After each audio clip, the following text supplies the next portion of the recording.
साथियों नमस्कार। आज एक महत्वपूर्ण टॉपिक पर मैं लाइव कर रहा हूं। क्या 498 ए आईपीसी है कानूनी आतंकवाद, और इसको लेकर एक रिसेंट जजमेंट है ऑनरेबल झारखंड हाईकोर्ट का। ये रिसेंटली जो है प्रोनाउंस हुआ है, इसको भी आज मैं डिस्कस करूंगा खुल के। एक एक बात जो है खुल के डिस्कस होगी। आपके राइट्स की बात है तो वहां पर डिस्कस भी करना जरूरी है। जब तक चिंतन नहीं होगा तब तक अच्छा विचार जो है मन में नहीं आएगा। जब तक अच्छा विचार मन में नहीं आएगा तो अच्छी लड़ाई की हम संकल्पना भी नहीं कर सकते हैं। तो आ जाइए, जुड़ जाइए इस लाइव के साथ में। और आज एक इंपॉर्टेंट टॉपिक जो मैं डिस्कस कर रहा हूं कि क्या 498 ए आईपीसी कानूनी आतंकवाद है या नहीं, और इसको लेकर वेरियस हाईकोर्ट के या माननीय सुप्रीम कोर्ट का क्या प्रोनाउंसमेंट है, इसको भी जो है मैं डिस्कस करने वाला हूं। तो साथियों जुड़ जाइए लाइव से। और अगर आप लोग आ चुके हैं तो अपनी अपीयरेंस शो कीजिए कमेंट बॉक्स में। आप तक मेरी आवाज पहुंच रही है या नहीं पहुंच रही है, कि या कोई इंटरफेरेंस या कोई डिस्टर्बेंस तो नहीं है, ये भी स्पष्ट कीजिए ताकि इस लाइव को जो है हम आगे बढ़ा सकें और एक मजबूत नींव जो है मेंस राइट की रख सकें। और आज उन लोगों के लिए तालियां बज जाएं जो लोग लगातार लड़ रहे हैं मेंस राइट के लिए और ऐसे एग्जाम्पल सेट कर रहे हैं कि जब तक चाह है तब तक राह है। लड़ रहे हैं वो सिर्फ आपके लिए। वो चाहते हैं कि ऐसे कानून बने कि जो आपके काम आए, आगे आने वाली पीढ़ियों के काम आए, ताकि हम कह सकें कि man is going to be empowered. और साथियों एक बात जो इस देश के लिए है कि भारत पुरुष प्रधान देश था, है और रहेगा। आज सुबह सुबह मैं अखबारें पढ़ रहा था, चुनाव चल रहे हैं भाई राजस्थान में। हर एमएलए यही दावा कर रहा है कि महिला सशक्तिकरण और महिला कानून, महिला सुरक्षा पे हम जोर देंगे। अरे भाई, अगर महिला सुरक्षा, महिला सशक्तिकरण पे जोर देना है तो पुरुषों से वोट क्यों मांगते हो? हमारे यहाँ पे एक एमएलए आई थी जिसका नाम है अनीता बदल, और उसने कहा था कि भाई मुझे जो है वोट दीजिए और आप जो है मुझे वोट देंगे तो मैं भला करूंगी। तो मैंने उससे एक क्वेश्चन पूछा कि पुरुषों के लिए क्या करोगे आप, तो वो चुप हो गई। तो कहने की बात है कि हर समय महिला महिला महिला ही क्यों? कोर्ट में जाते हैं तो तारीख तारीख ही क्यों? तो कहने की बात है कि एक माइंड सेटअप हो गया है कि महिला है तो झूठ नहीं बोलेगी, महिला है तो उसका इमोशनल टच होगा, महिला है तो उसकी बात सुननी चाहिए। पर पुरुष जब कोई बात कहता तो उसे क्यों नहीं सुना जाता? क्यों हमें लाइटली लिया जाता है? क्यों हमारी बात कंसिडर नहीं की जाती? क्या इतना इस तरह हमारा गिर गया है कि हम कोई बात कह रहे हैं, चीख चीख के कह रहे हैं, सच्चाई के साथ कह रहे हैं, पर हमें कोर्ट क्यों नहीं सुनता? इनिशियल लेवल पे मजिस्ट्रेट तक ऐसे ऑर्डर क्यों करते हैं जिसमें वो लिख देते हैं कि प्रथम दृष्टया मामला बनता है, भले ही एविडेंस ना हो पर लिख देते हैं कि प्रथम दृष्टया मामला बनता है, फेस या ट्रायल। एक झूठे मुकदमे को फेस करना पड़ता है उस सिस्टम के फेलियर के कारण जो सिर्फ गुलाम है इन महिलाओं का। क्यों? इस पर भी आज मैं चर्चा करने वाला हूं खुल के। तो साथियों हमें करना क्या है, निपटना कैसे है, उसके लिए लीगल पोजीशंस क्या होंगी, एक एक बात मैं खुल के डिस्कस करूंगा। एक एक पॉइंट को आपको नोट करना है। और साथियों इसके साथ साथ डिफेंस की स्ट्रेटेजी क्या है इन मैटर्स में, इसको भी जो है अपने को नोट करना है। और रिसेंट लीगल पोजीशंस क्या है, इसको भी जो है मैं आपको नोट करूंगा। सबसे पहले आप जजमेंट का जो है नाम नोट कीजिए, जो एक रिसेंट जजमेंट है इस पॉइंट पे। जजमेंट है 31 अक्टूबर 2023 का। ठीक है जी। जजमेंट जो है ये पास किया है हाईकोर्ट ऑफ झारखंड, जिसकी ब्रांच है रांची के अंदर, और इसका क्रिमिनल मिसलेनियस पिटिशन नंबर है 2579/2013। राकेश राजपूत, रीना राजपूत, ये उस लड़की के जेठ जेठानी है, जिसको हम कहेंगे brother in law, sister in law, और सामने स्टेट ऑफ झारखंड है, और जो कंप्लेनेंट है वो है अनीता सिंह इस केस में। साथ ही इस मामले में क्या होगा कि जो कंसर्न पिटिशनर है ये लोग हाईकोर्ट में गए by the way of questioning, और सेक्शन 482 सीआरपीसी के तहत इन्होंने याचिका दाखिल करी। साथियों ये रेमेडी इसलिए मैं अच्छी कहता हूं कि एक इंसिडेंट जो है आपको मैं सुनाता हूं आज की वीडियो की शुरुआत करने से पहले। एक रिसेंट मैटर है कोटा का कि जहां पर किसी लड़की ने लड़के को यह प्रस्ताव दिया कि वो राजीनामा करना चाहती है और जो भी केस उसने किए हैं वो सारे विड्रॉ कर लेगी, वो कुछ भी नहीं चाहती है, और जो भी केस लड़के ने किए हैं वो उसको विड्रॉ कर लेगी। तो राजीनामे के तहत यह भी तय हुआ कि म्यूचुअल डिवोर्स जो है ले लेंगे। अल्टीमेटली म्यूचुअल डिवोर्स जो है ले लिया गया, पर लड़की अपने वायदे से मुकर गई, क्योंकि मुकरेगी, क्योंकि वो लड़की है। तो अल्टीमेटली लड़का जो है ये घबराया नहीं, ये हाईकोर्ट गया, इससे क्वेश्चन मूव करी, और इतनी ढीठ लड़की थी कि हाईकोर्ट तक में वो नहीं आई। और अल्टीमेटली ये प्रार्थना हमें कोर्ट से करनी पड़ी कि हमारे साथ जो है जास्ती हो रही है, अब्यूज हो रहा है। काफी लंबा टाइम लगा, कम से कम 3-4 महीने का स्ट्रगल रहा, पर अल्टीमेटली मेंस राइट वहां भी जीता। तो कहने की बात यह है कि हम अगर प्रॉपर स्ट्रेटेजी से खेलेंगे, प्रॉपर जो है वर्कआउट करेंगे, तो जो कोर्ट की पावर से हमारा साथ देंगी और जो रेमेडी कानून में हमें मिलेंगी, पर आपका संयम, आपकी कहते हैं ना समर्पण भाव क्या है कानून के प्रति, सब कुछ डिपेंड करता है उसके ऊपर भी। जल्दबाजी करोगे तो वहां पर आप मारे जाओगे। तो साथियों इस केस में क्या हुआ था कि जो कंसर्न जेठानी है, जेठ जी हैं, ये हाईकोर्ट गए और इन्होंने चैलेंज किया ऑर्डर ऑफ टेकिंग कॉग्निजेंस, इसको आप अंडरलाइन कर लो। और ये ऑर्डर था 14/6/2013 का। सबसे इंपॉर्टेंट बात यह है कि 10 साल लग गए इस झूठ के पुलिंदों को तोड़ने में, पर हिम्मत नहीं हारी। बड़ी बात है ये। पर साथियों, मैं आपको स्पष्ट करना चाहता हूं कि यहां पर एफआईआर क्वेश्चन नहीं हुई है। यहां पर ये लेकर गए हैं कि जो प्रसंज्ञान कोर्ट ने लिया है, ट्रायल कोर्ट ने लिया है, उसको रद्द किया जाए। साथियों, समझ नहीं आता कि बार बार सुप्रीम कोर्ट ने कहा है, बार बार डिफरेंट हाई कोर्ट ने कहा है कि जो डिस्टेंट रिलेटिव हैं, जो दूर रहते हैं, शादी के टाइम से अलग हो चुके हैं, शादी के पहले अलग रह रहे हैं, उनके खिलाफ प्रसंज्ञान लेने से पहले बहुत कॉशन रखना है, एविडेंस को स्क्रूटनाइज करना है, प्रॉपर स्क्रूटनी करने के बाद ही आगे बढ़ना है। पर दुख की बात है कि 99% मामलों में तो ये चीज देखी ही नहीं जाती है पुलिस के पार्ट पे। आधे मुलजिम बना दो जी, अपन बिफोर कोर्ट जा रहे हैं जी, आप तो ट्रायल फेस करो जी, आप तो मुलजिम हो, क्यों? तो साथियों, आज सिस्टम से क्वेश्चन है कि सिस्टम हमें बर्बाद करने पे क्यों तुला हुआ है, सिस्टम पुरुष प्रजाति को बर्बाद करने पे क्यों तुला हुआ है। ये इंपॉर्टेंट विचारणीय प्रश्न है जिसको हमको जो है समझना होगा। साथियों, यहां पर कॉग्निजेंस जो है चैलेंज हुआ और इनका कहना है कि जो कॉग्निजेंस लिया है कोर्ट ने 498 है आईपीसी में, बिल्कुल गलत लिया है और ऐसा प्रसंज्ञान बैड इन लॉ है, it is liable to be question and set aside. यहां इंपॉर्टेंट तर्क क्या थे, इसको आप समझिएगा। सबसे पहली बात उन्होंने रखा before the honourable court the facts at a glance. Facts क्या थे कि इनके जो भाई हैं उनकी मैरिज हुई थी 1998 के अंदर और शादी में सेवरल आर्टिकल और कैश जो है दिया गया। यहां पर मैं आपको हाईलाइट करूंगा और एम्फेसाइज करूंगा।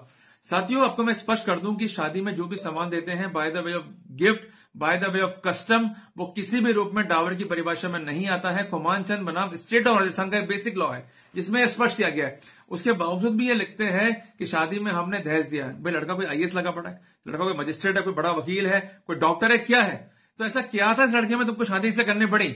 अल्टीमेटली, सुनो मजे की बात, अल्टीमेटली ये लड़कियां जो है कोर्ट में जाती हैं, नाटकबाजियां करती हैं और अपने बाप की इमेज को ऐसा पोर्ट्रे करती है कि तो अंबानी की औलाद है। अरे भाई, बहुत शादी में खर्चा करा दिया हमारा और हमारे बाप ने जो है कर्जा ले लिया और अपनी हैसियत से बढ़कर जो है, हैसियत से बढ़कर, मैं वापस से इसको हाईलाइट करूंगा, बढ़ चढ़कर जो है खर्चा किया है शादी में।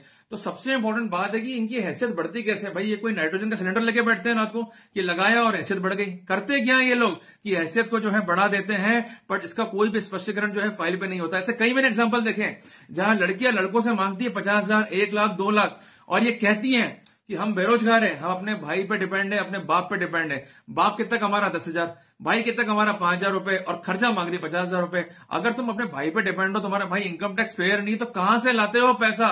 साफ साफ स्पष्ट है कि ये मनी लॉन्ड्रिंग का मामला है और लड़कियां झूठ बोलकर सिर्फ और सिर्फ अपने घर वालों को फंसाने का काम करती है। क्योंकि मैंने इन मामलों में लड़कों को टाइट कर रखा कि भाई आप टैक्स इविजन पिटीशन लगाओ, इन पर अटैक करो। अगर इन लोगों ने चोरियां करी है जीएसटी की, इनकम टैक्स की, तो इनको छोड़ो मत, आप कार्रवाई करो और डिपार्टमेंट कार्रवाई नहीं करता तो हाईकोर्ट पहुंच जाओ, पर कार्रवाई करनी पड़ेगी। और ऐसे मामलों में कार्रवाइयां हुई भी हैं।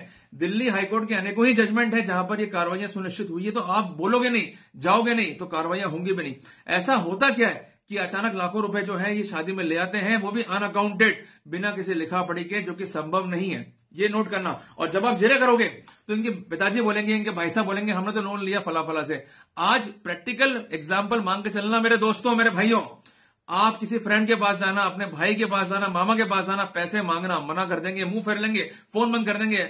कोई भी किसी की बड़ी हेल्प नहीं करता आज के टाइम पे।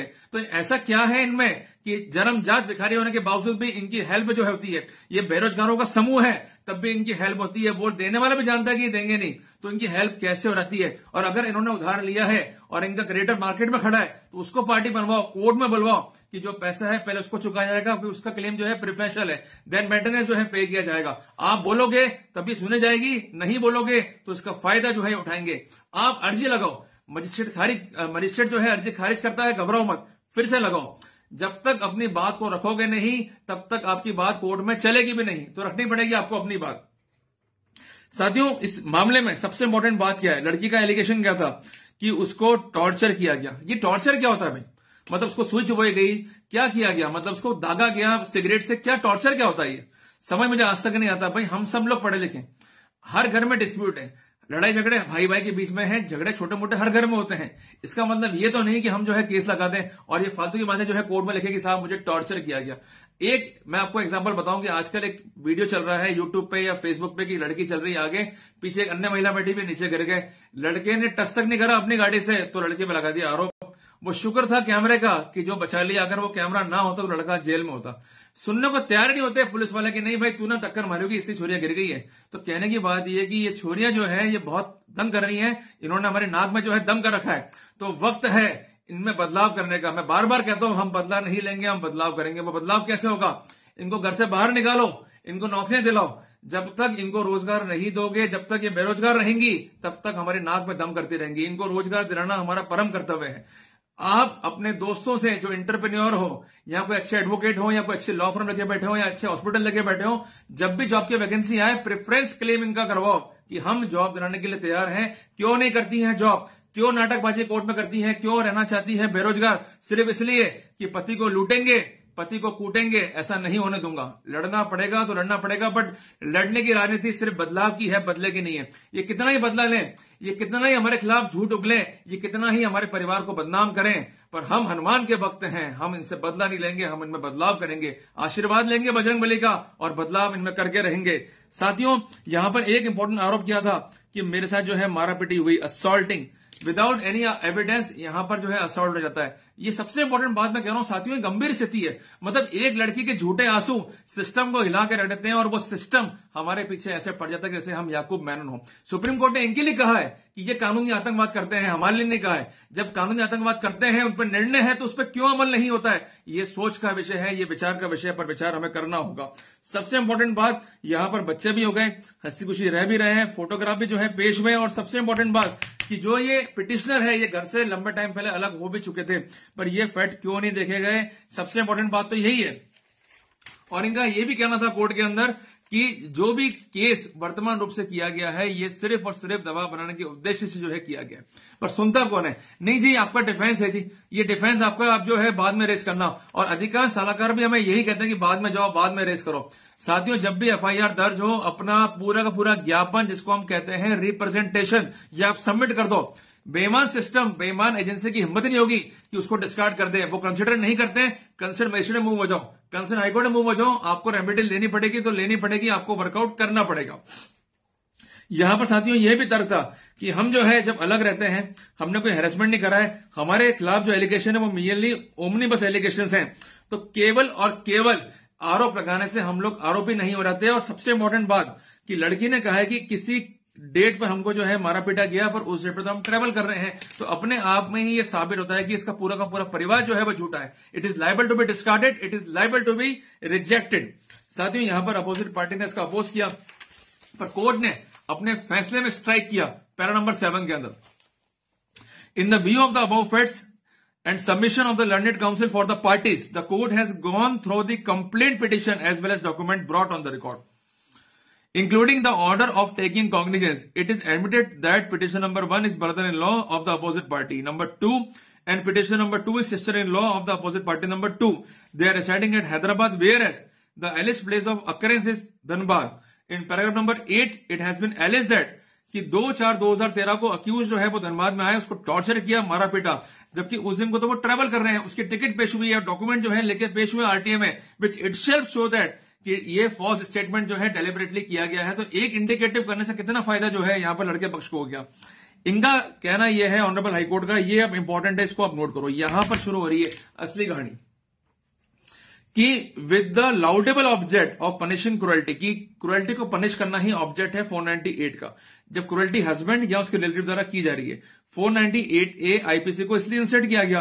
पर आज ये देख रहे हैं कि मैट्रिमोनियल डिस्प्यूट तो बढ़ रहे हैं, पर ये डिस्प्यूट सामान्य डिस्प्यूट है, पर इन डिस्प्यूट को डावरी डेमोन्स का नाम देके, इन डिस्प्यूट को डावरी हस्बैंड का नाम देके झूठे 498A आईपीसी के मुकदमे दर्ज किए जाते हैं। तो it is going to be use as a weapon rather than as a safeguard by the wifes. तो ये आपके हाथ में एक सेफ गार्ड है, हथियार नहीं है कि जिससे आप मासूम पुरुषों की जो है हत्या कर दोगे।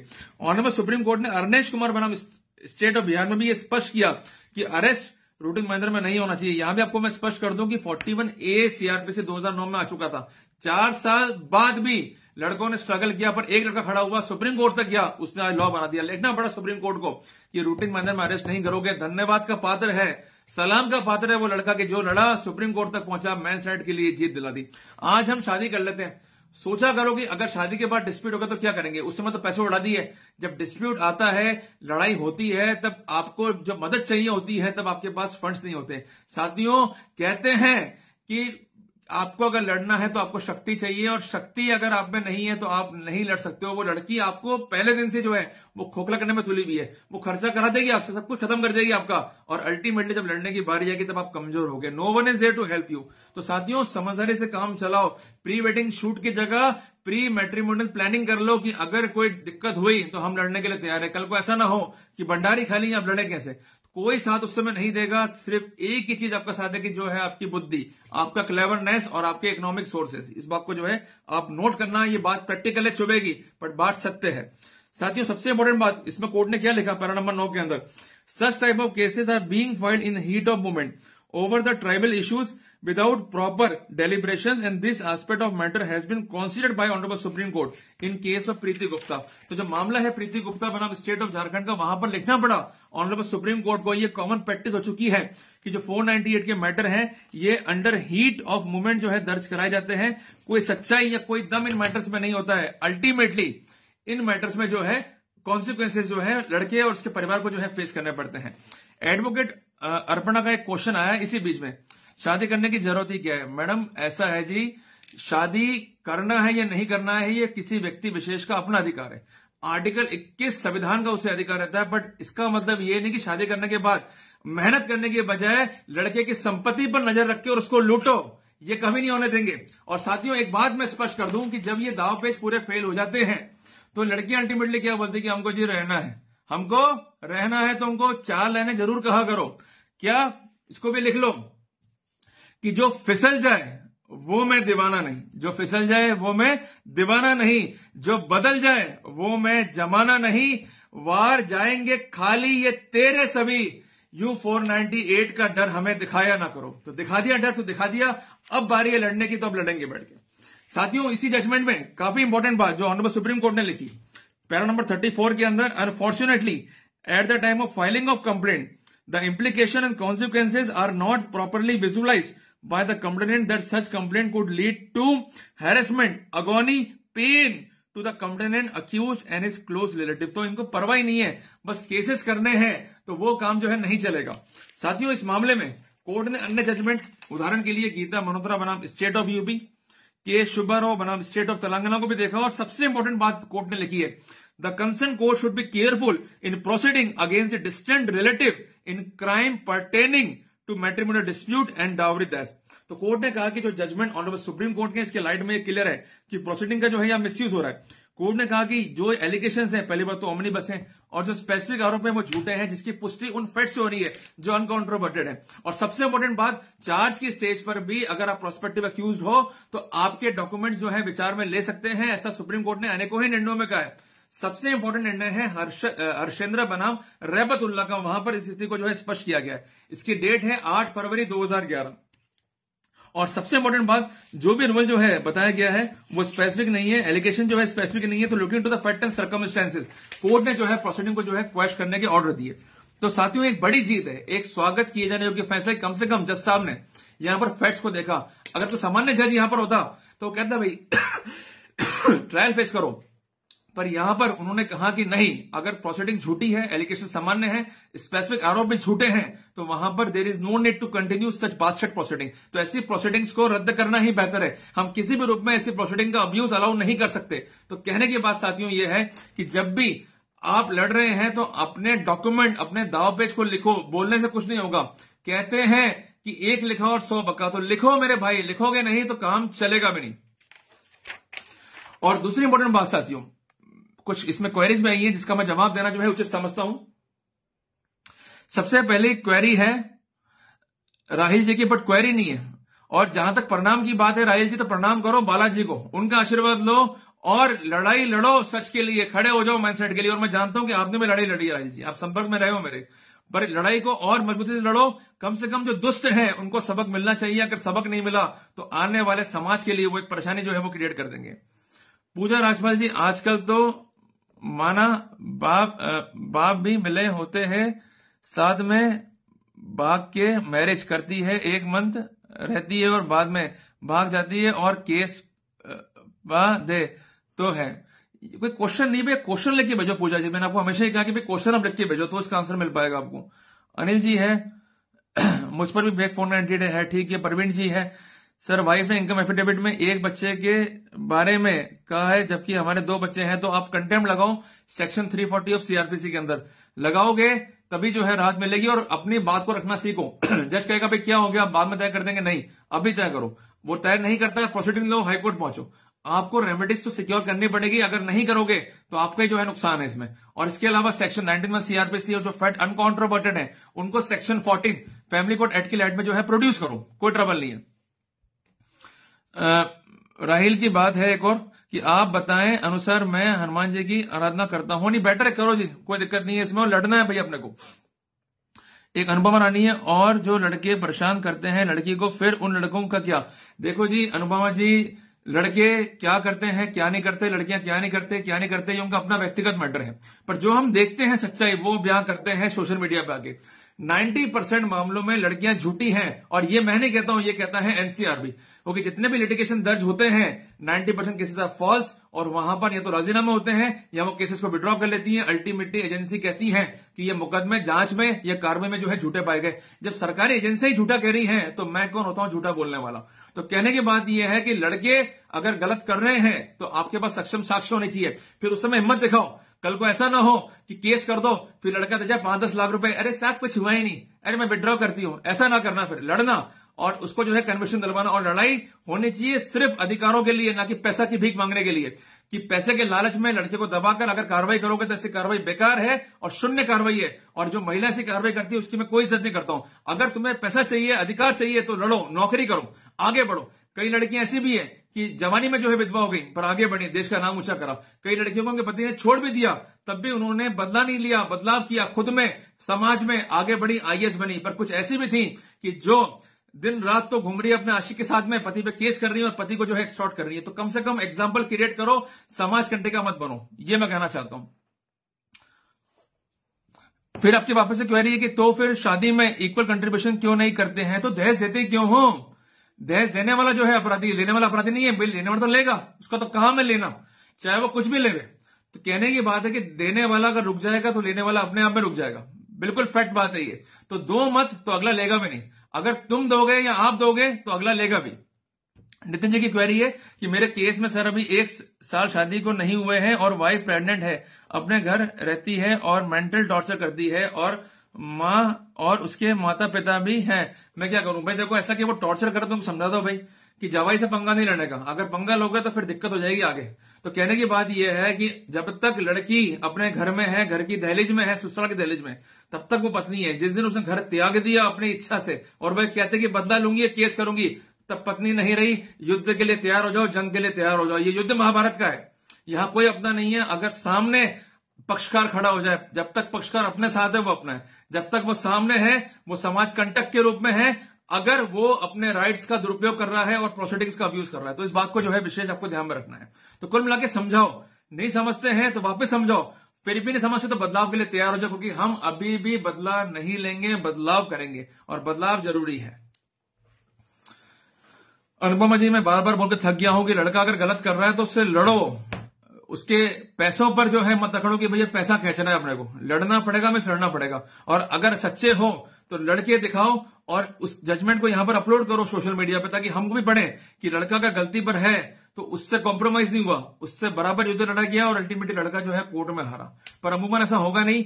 99% मैटर में पैसों लेकर राजीनामा रहते हैं। आप बात कर रहे हो 498 की, मत करो, चाहे रेप मैटर ही हो, 95% मैटर्स में बयान पलटे जाते हैं। उठा के देखना ना फाइलें, शुरुआत में तो वही रोना है, रेप हो गया जी, शोषण हो गया जी, हमको तो फोर्सफुली चेप दिया इसने, और अल्टीमेटली जब पैसे रहते हैं, अरे कुछ नहीं हुआ जी। जज पूछता है खोद खोद के, अरे देखो जी आपने बयान देते, अरे मैंने बयान दिए नहीं, किसी ने लिख के दे दिए। तो दूध पीती बच्चियां नहीं है, समझदार बच्चियां हैं इस देश की। तो कम से कम गलत नहीं करें, अन्यथा मान सम्मान खोएगा, ट्रबल आप लोगों के लिए, लोग विश्वास करना ही छोड़ देंगे। तो कहने की बात है कि अपने इसे अपने हाथ में है। एग्जाम्पल सेट करो कि अगर हमारे साथ गलत होगा तो हम लड़ेंगी, हम एक सशक्तिकरण ऊर्जा के रूप में सामने आएंगी और दुष्टों का संहार करेंगी। ये एग्जाम्पल मत क्रिएट करो कि पहले तो केस कर दिया, फिर पैसा आ गया तो फिर राजीनामा कर लिया। नेवर। अगर ऐसा कर रहे हो तो अपना मान सम्मान जो है खो दोगे।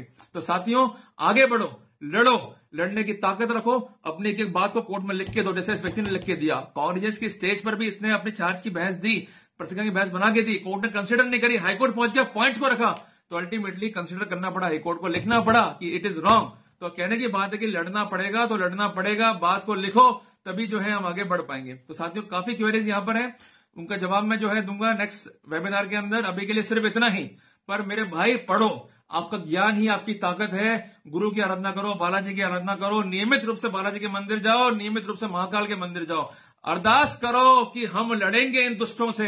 इन दुष्टों का संहार नहीं कर सकते, क्योंकि उसके लिए तो साक्षात आप हो। हम सिर्फ बदलाव कर सकते हैं आपके आशीर्वाद से। बदल दो, बदलाव कर दो, खींच खींच के बाहर निकालो, इनको नौकरी दिलाओ, और इनके जो झूठे मुकदमे हैं उनका लिखित में कानूनी तलवार के साथ सहारा लेकर निश्चित तौर पर जीत को जो है दर्ज कराओ। ठीक है साथियों, तो मिलते हैं एक नए टॉपिक के साथ। वाहेगुरु जी का खालसा, वाहेगुरु जी की फतेह। जय श्री राम। बोलिए साथियों, जय श्री राम। हम लड़ेंगे, सामना करेंगे इस झूठ का, और सबक सिखाएंगे इन लड़कियों को। क्लियर है? जो गलत हैं पर जो अच्छा कर रही हैं, जो समाज का पोषण कर रही हैं, जो समाज को आगे बढ़ाना चाहती हैं, उनका हम साथ भी देंगे, उनको हम नौकरियां भी देंगे, आगे भी बढ़ाएंगे। हमारी बेटियां हैं वो, हमारी बहू है वो, हमारी मां है वो, पर जो गलत है उनको नहीं छोड़ेंगे। तो साथियों मिलते हैं एक नए टॉपिक के साथ, तब तक के लिए जय श्री राम, जय बालाजी की।